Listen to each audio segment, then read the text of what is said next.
Hey, what is up, everybody? It's me, Mr. Dre.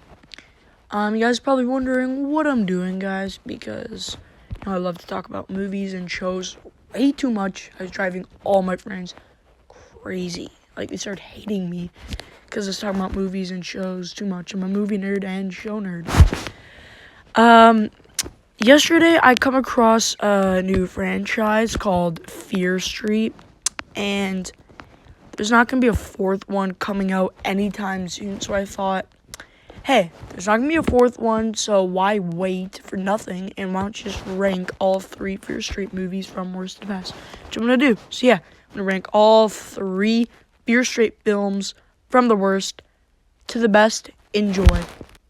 Coming up in last place, in third place, is Fear Street Part 3, 1666. Now, guys, I didn't hate this movie, but I did hate the first half. Now, guys, after the second one, we just got straight to the third one, and it's weird how they get all the actors and actresses we know, and they make them characters like Sarah Fear and stuff. Like, they make Dina Sarah Fear, and basically she learns about the backstory. That I really hated. I thought that was like a boring hour of the movie. But then once she got back and like she set up the traps for Nick Good, she realized that he is a villain. Then that part was like really good, guys. And also, I just want to make this straight, guys. I normally do like rank all the franchises of movies when the new movie comes out. Like, for example, I'll probably rank all the Quiet Place films when the new one comes out this month. But yeah, yeah. So there's not a fourth one coming out, guys. I'm just doing this because I watched all 3 of them yesterday. So yeah, that's why I'm ranking them. But anyway, yeah. So I did like it when they went to the Shady Side Mall, and the 4 friends, Ziggy, Dina, Josh, and I forget the other guy, and they fight all the monsters, and they fight Nick Good, who's the sheriff, and that was just really fun for me.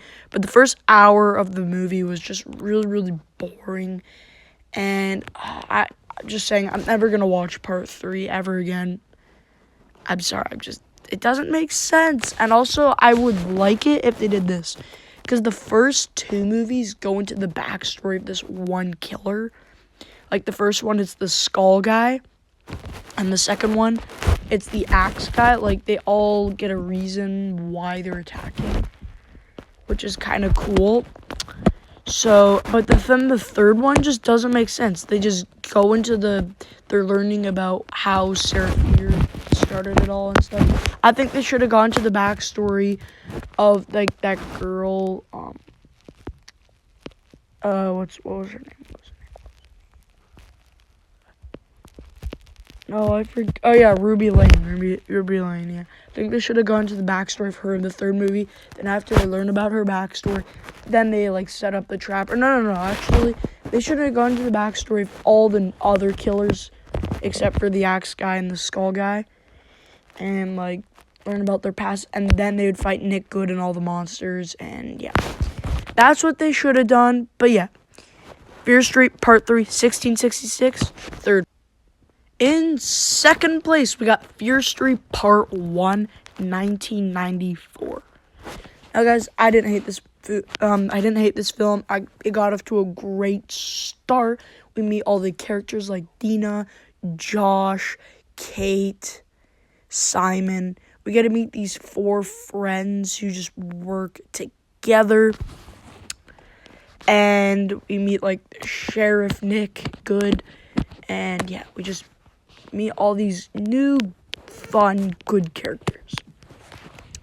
And basically, they start off kind of scary. Like, we also get introduced to Sam. I don't even know why I forgot about her. So, Dina broken up with Sam. So, like, they're going their separate ways. They're very angry at each other. And then, like, Kate, Simon, and Josh are like, hey, there's a killer. There's this, like, guy dressed up in a skull mask. killing people, and also, like, the beginning kill of this movie just got me so excited to watch all three of them. Like, Heather, played by Maya Hawke. Like, that was a great beginning kill. I thought that was amazing, awesome. And it's a big twist because it was her boyfriend, Ryan. I forget his last name.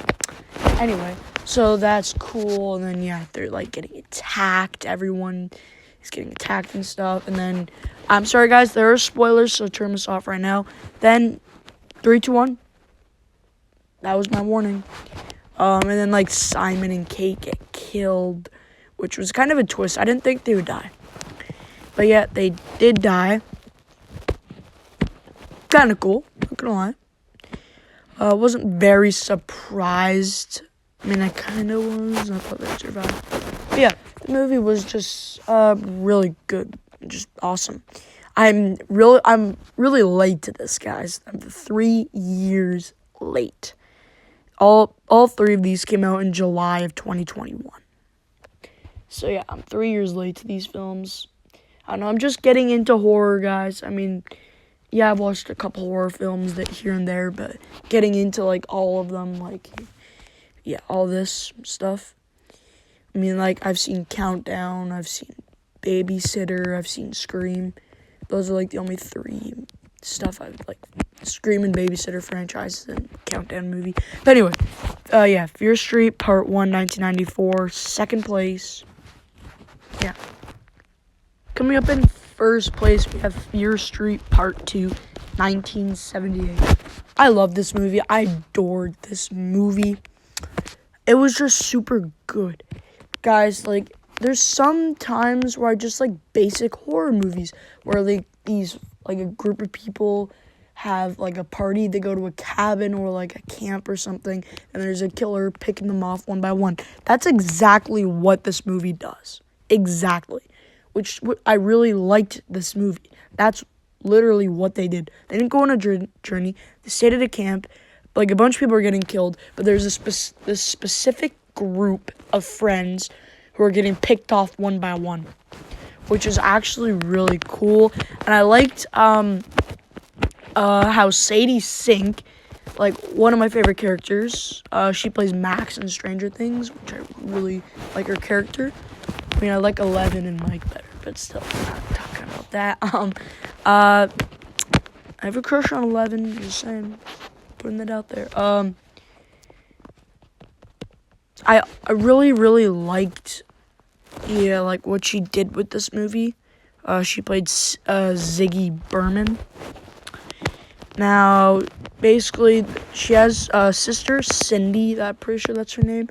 Then, they have friends, Arnie, Alice, and then, like, this other guy named Tommy, who's actually the killer, who's the axe guy from the first one, if you didn't know.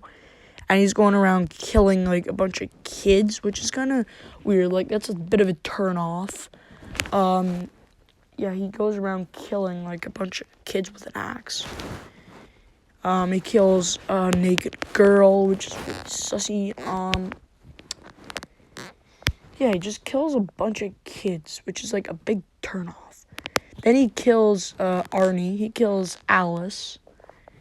And he kills Cindy. Cindy dies. Don't know how. Cindy dies. I thought they would keep her alive, but no. She dies. And then, it's basically down to, like, Ziggy and Nick. Nick is her boyfriend, basically. They're the only two that actually survives. But the only thing I found weird is there's this bully named Sheila. So her and Ziggy get into a fight, and Ziggy punches her and knocks Sheila out. But we never see her actually die, which is kind of strange in my opinion. I think maybe she could have survived. I don't know. But guys, we do see that Ziggy gets really older. Like, yeah, we meet her again when she's like 30 or 20 something years old, which is kind of cool. See a couple of killers and they have to fight them off. I really enjoyed this movie. I really enjoyed this one. It's my favorite Fear Street movie, guys. So that is it for today's video. I ranked all 3 Fear Street movies in my opinion. My list is not the right list. It's just my list. I would love to hear your list in the comments. Yeah. So if you enjoyed, like and subscribe. Have a good one, everyone.